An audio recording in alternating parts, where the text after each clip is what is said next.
Katika uongozi ambao tunaongozwa na baba Raila ODINGA, tumesema ya kwamba ni sharti bei ya vyakula vyote ambavyo Wakenya wanavitumia, bei ya maisha irudi chini. Kwa hiyo tuko hapa kuwaeleza Wakenya ya kwamba vile ambavyo tulisema ni lazima vitekelezwe, ndio tuone hali ya maisha itaenda namna gani ndani ya Kenya. Bila hivyo hatuwezi kukubali, na tumesema tutarudi tena Jumatatu, tutakuwa katika uwanja tena huu wa Nairobi. Kwa hiyo hawa ndugu zangu tuko nao pamoja hapa. Sisi tumekubaliana ya kwamba muongozo ulioko hivi sasa, tumekubaliana na maagizo yake ya kwamba tutaendelea na maandamano, kwa sababu maandamano yetu yote tunayofanya ni ya amani. Nataka kumpisha Secretary General aweze kuendelea. Wandayi atawa. Kiongozi walio wachache katika bunge, walio wengi. I will be very brief before I give way for our SG to also say some few things. But let me just echo what Leader Mazayo has already said, that Kenyans from all walks of life yesterday made us proud as a country. As you can see, this movement is no longer just about Azimio, as these Kenya Kwanza people are mistaken to believe. This movement is growing by the day, and indeed, if you are keen enough, you must have realized that those who turned up for these demonstrations were people who belong to all political formations. There were very many people who even never voted for Azimio in the last elections, but they turned up in their numbers. And therefore this movement can no longer be trivialized in the manner the Kenya Kwanza people are attempting to do. But more importantly, it must be made clear that we are in this for the long haul. If anyone is thinking that this is merely an activity that is going to end sometime soon, then is living in a different planet. We are in this until all our demands are met. And those demands will have to be met. And we are very clear on them. You open the server, you involve all stakeholders in the reconstitution of the IEBC, Correct. and you reduce the cost of living. Do those three things, and you will find Nairobi returning to normalcy and the rest of the country. There are no two ways about it. Correct. No two ways about it. No amount of propaganda, no amount of press conferences, no amount of lamentations is going to cure this problem. Just deal with those three issues. The chest stamping must come to an end, as it will soon come to an end, for sure. We want also to caution the police against engaging in arbitrary arrests of innocent Kenyans who are going about exercising their democratic right under the Constitution. And on that note, we demand that all those youth who were illegally arrested yesterday and are languishing in various police stations be released immediately and unconditionally. Thank you very much. Okay, thank you very much. This address to you has been necessitated by the statement that has just been read here by our colleagues from the Kenya Kwanza side. We feel it is imperative for us to deal with the propaganda and the lies and the mischaracterization of yesterday's events by our friends from Kenya Kwanza. I will address only two things. Number one, was the Maandamano of yesterday peaceful? We, as the conveners of that event yesterday, had planned to have a very peaceful Maandamano. We encouraged our supporters to show up unarmed and to proceed peaceably to KICC. We indeed, as members of parliament, proceeded from this very premises to KICC peaceably and unarmed, but yet were still confronted with tear gas and rubber bullets. So we want to make it very clear that yesterday's Maandamano was peaceful in its planning and execution until police interfered. We have seen images, and you people captured them, of police officers firing tear gas, using water cannons on people who are just marching peacefully. What we have decided to do as a coalition is to identify individual police officers who must then bear responsibility for their acts and omissions yesterday. The first one is the OCS for KICC, who was the one ordering his subordinates to tear gas us without any justification. The second one is the police officer who has now become infamous on social media, who was captured aiming live rounds at us on Wabera Street. We have identified him as an officer attached to the DCI in Kilimani. We will also be presenting complaints about those two officers to the IPOA. Lastly, on the question of whether our Maandamano was protected by the law under the Constitution, we know that the Kenya Kwanza people want to mischaracterize us as people who operate outside the realm of the law. We know that under Article 37, all of us indeed have the right to assemble, picket, peaceably march, do whatever it is you want to do.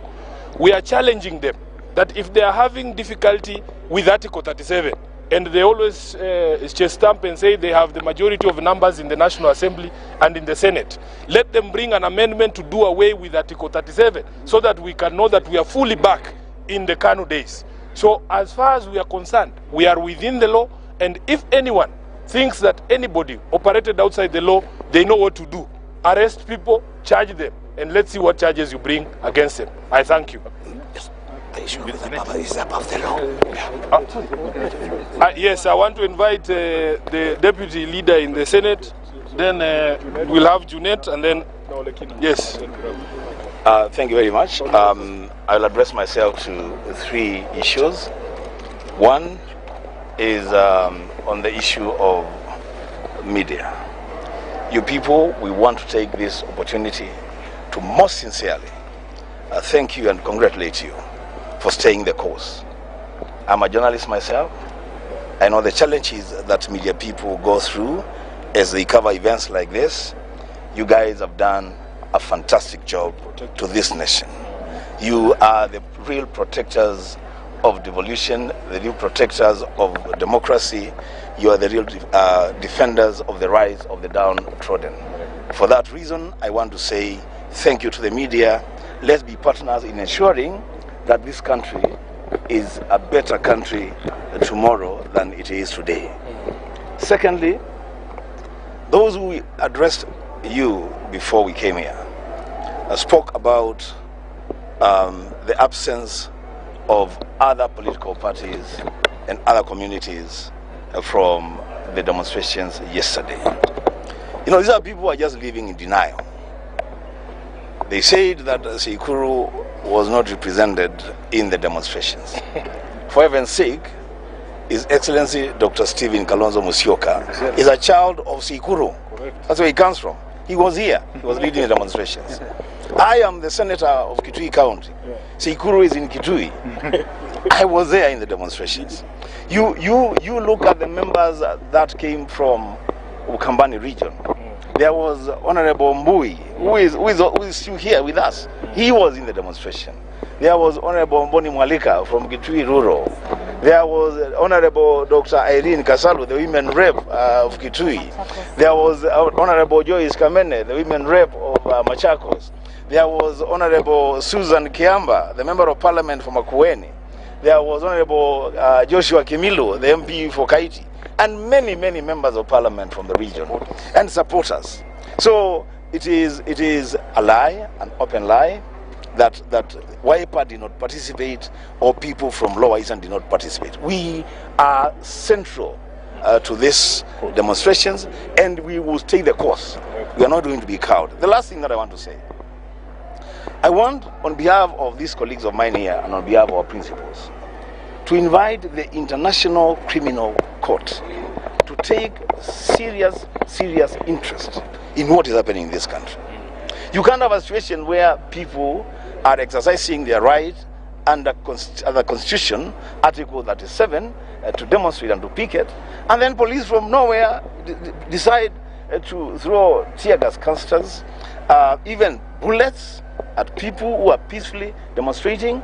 We want the ICC to take serious attention on what is happening in this country, and people must bear personal responsibility for the things that they do.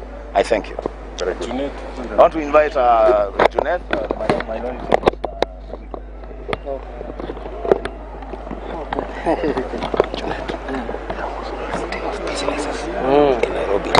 Asante sana, pole. Sorry. Kwanza kabisa,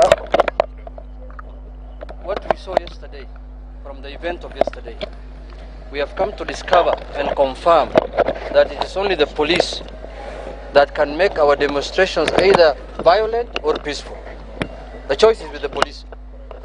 It is the police that can decide whether the demonstrations will be violent or will be peaceful. It's not the people of Kenya. That we confirmed yesterday. So we want to, for now, we want to plead with the police. Please, let the demonstrations be peaceful, because they are going to go on. So please, let them be peaceful. Don't make them violent. Don't misuse the tear gas you have. Some of them yesterday ran out of tear gas. Don't misuse the water cannons. Now I'm told all the water cannons are in garage being repaired. Reserve those things for a better day. Don't misuse them. So it is the choice of the police to make either the demonstrations peaceful or violent. Secondly, hii maneno ni fupi sana. Hii maneno ni fupi. Vile leader minority amesema. Wewe ukitaka hii maandamano ikuishe, maneno ni fupi tu. Tangaza leo unga ni shilingi 70. Sewi. Tangaza ya kwamba IEBC will be recruited in a bipartisan manner. Correct. Tangaza ya kwamba sava itafunguliwa. Tangaza ya kwamba ile ngine umesema ni gani? Bei ya mafuta iko chini. Maneno fupi tu, kesho hakuna demonstration. Correct. Kufika kesho hakuna demonstration, mambo itaishia hapo. Si namna hiyo? Ya mwisho ile kitu nimegundua jana. Jamaa alisema ati mimi ni mtu ya Mau, kuachia mimi huyo mtu ataendanga akienda namna hiyo. Jamaa alienda kujificha huko Mombasa kwa hoteli. Anaangalia kwa TV ya Citizen na KTN na TV. Wanaendelea namna gani? Sijaona mtoto wa Mau jana ndani ya town. Hapana tisha watu. Hapana tisha watu, ndugu yangu bwana. Anasema ati bwana rais niwachie mimi. Mimi ndio kiongozi wa Mau. Anajificha nyuma ya polisi. Mau inafaa kuja mbele. Kuja pambane na watu ya maandamano. So vitisho baridi kama hizo pia zinafanya watu wanaongezeka na nguvu. Inapatia watu nguvu. Vitisho baridi kama hizo wacha kabisa bana Rigathi Gachagua. Hiyo ndio yangu ya mwisho. So what we do, we are issuing notice to the police early enough. The other time Mr. Bungei said he was given notice shortly. Now we are going to give him a notice for 1 week for the next one of Monday. So now it should be peaceful. Maandamano should be peaceful. It is enshrined in our constitution. Nimesikia wenzangu wa bunge hapo wakisema ati Raila is above the law. How can he be above the law and the constitution that himself fought for? The constitution that we are enjoying today in Kenya was brought by Raila Odinga. Exactly. Was not brought by Rigathi Gachagua and companies. The company did not bring any constitution in Kenya. This constitution was brought through the sweat and the toil of one person called Raila Amolo Odinga, who was jailed for 9 good years, so that Kenyans can have we can have democracy. So you are accusing the same person that is above the law. Is above the how? If he wanted to be above the law, why will he bring a new constitution? He should have just said, let's remain with the way we were, so that he can be above the law. Maneno kama hizo mwache, kwa sababu nyinyi ni wageni ndani ya tao. Mimi najua wale wanaongea hapa maneno kama asanteni sana. Now I want to invite Olekina. I think there's just one thing that I wanted to say, that there was a lot of allegations that our supporters were going to destroy businesses in Nairobi. They were going to vandalize businesses in Nairobi. I think it's good to observe, and the media can attest to this, that there was no any protesters of Azimio who destroyed any businesses in Nairobi or anywhere else. I think this is something that is very important to note, because this is what the other side has been selling and to business community, that our protesters will destroy businesses. We want to thank our supporters and request them that when they come next week, they maintain the same cool of not destroying any businesses. All right, what I wanted to say is that I've had... Okay, very tall. Okay, thank you very much. The first thing I want to do is to thank Kenyans who yesterday demonstrated that they are tired with this impunity. The person who is purporting not to respect the law is the one who is now acting as if he is above the law. William RUTO and this commander of Nairobi called Bugei. You should have heard him yesterday. He was so bitter, commanding the police, telling them, pea dawa, wakule dawa, because he did not care. I've heard my colleagues say that we did not present any petition. You know, don't think we are stupid and think Kenyans are stupid. If you barricade and you block every access to any public office, how else are we going to be able to present the petition? The truth of the matter is this: Kenyans are tired. Kenyans demonstrated yesterday, and yesterday it was not only Azimio demonstrating.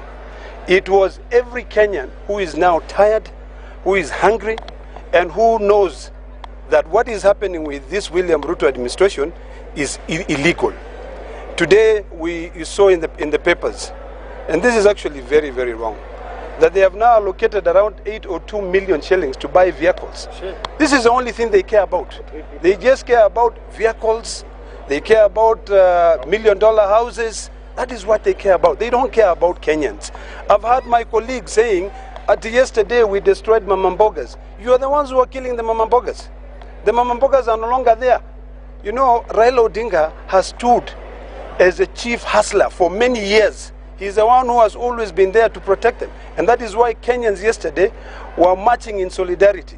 And in fact, I am now more energized than before, seeing Raila Amolo Odinga in the front line.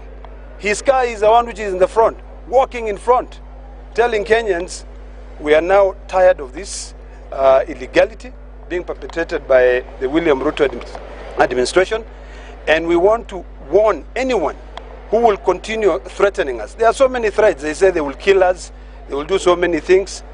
Even members of parliament here from Kenya Kwanza are saying we are going to try now and assassinate some of you. Let me tell you, we are fighting for posterity. We want this country to be a country that people will continue respecting the rule of law. And my colleagues have summarized. All we are asking for are 3 things. Number 1, open the server. Number 2, lower the cost of living. Number 3, make sure that you suspend these IEBC. Those are very, basic demands. Meet those demands, and then we move on. Otherwise, I thank you. Thank you. Just a moment. Wanawake mmetusahau sana. Wakomboze Tanzania.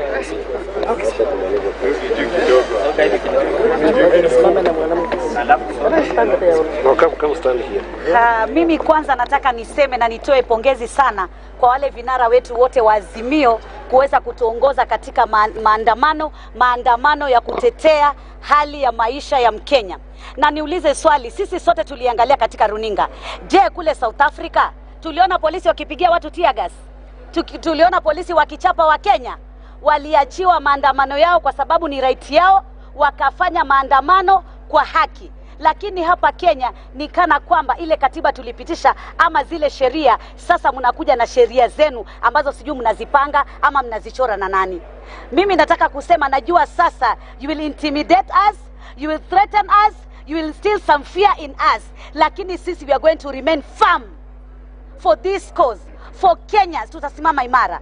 Na mwisho nataka niseme, wamesema ya kwamba sehemu nyingine kufanya maandamano. Vinara walikuwa wamesema the mother rally ni Nairobi, to concentrate Nairobi. Na leo vinara wakisema tufanye kwa counties, tufanye kwa constituency, tufanye kwa wards. You will see those rallies in the counties, in the constituencies and in the wards. Tutafanya, lakini hii tulikuwa tumesema ni Nairobi na tukaconcentrate ni Nairobi. Na kama nyinyi mko na haki na mko na ukweli, mbona mapepe ya kututishatisha na kupiga manini na nini? Kama nyinyi mko chonjo, kama mnaona akijavaluka, mnatuachia uwanja na tunafanya demonstration yetu. Lakini hii panic hii Hii na mapepe mingi mko nayo. Wengine wametoroka wameenda sijui wapi, wengine wanasema sijui nini. Na nyinyi mlisema kuwa baba si lolote, Kalonzo si lolote, Matakarua si lolote. The hustlers you are talking about, mliwaambia mtawapatia kazi mama mboga, mtapatia hustler mama mboga. Katika zile kasi mama mboga ni nani?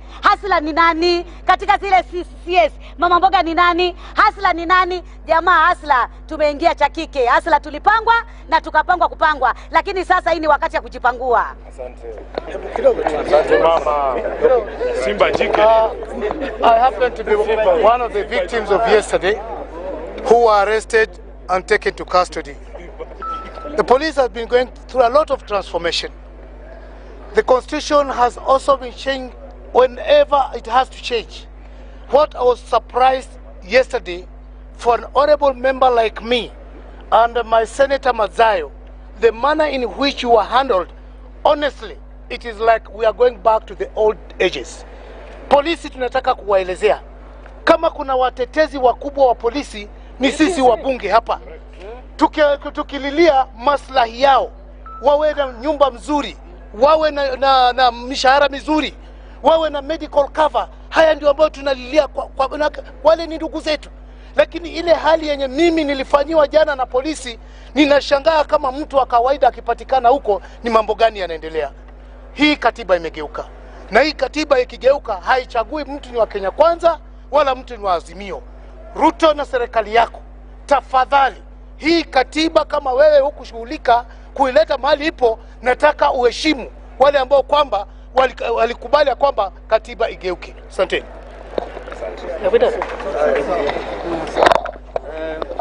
Let me respond to the statement by Kenya Kwanza this afternoon, particularly on the matter related to character assassination and threats directed to our leader Raila Odinga. We know that statement was drafted in State House, and it is the thinking of one William Samoei Ruto. We want to tell him today that Raila Odinga cannot be above the law when he fought so hard to bring this progressive and good constitution that we have. Secondly, we hear they are issuing threats. This morning, and I want to be very clear, this morning, the majority leader in the Senate, one Aaron Cheruyot, told me that they are planning to assassinate Raila Odinga and the leaders who are working with Raila Odinga. We want to tell them that try and assassinate Raila Odinga, you should be ready to assassinate 8.1 million Kenyans who voted for Raila, and the hustlers who have now joined Raila Odinga after having been cheated. We want to tell them that William Ruto, you have a singular duty and responsibility and interest to protect Raila Odinga. When he sleeps, you should be there guarding him. When he's eating, you should be there guarding him. Even when he goes to the toilet, you should be there guarding him. Because if anything happens to Raila Odinga or any one of us here, William Ruto, you will have the second case in the ICC. And we are saying that we are going to write to ICC about the events of yesterday, the level of police brutality. I was almost shot at the gate of Parliament yesterday evening by the same policeman who tried to assassinate my friend Edwin Sifuna. They followed me after the rallies to the gate of Parliament and they tried to arrest my officer. I refused, and then they pointed a gun to me. When I walked inside, past the gate, they threw tear gas inside Parliament. We are telling you, Ruto, that Honorable Raila Odinga has not committed any crime. He is simply refusing your agenda of taking Kenya back to Moi days, where there was no law to be followed, where Parliament had already been taken away, where judiciary was taken away. We will not allow you to do what your grandfather Moi did to this country. Very good. But we are also Kenyans.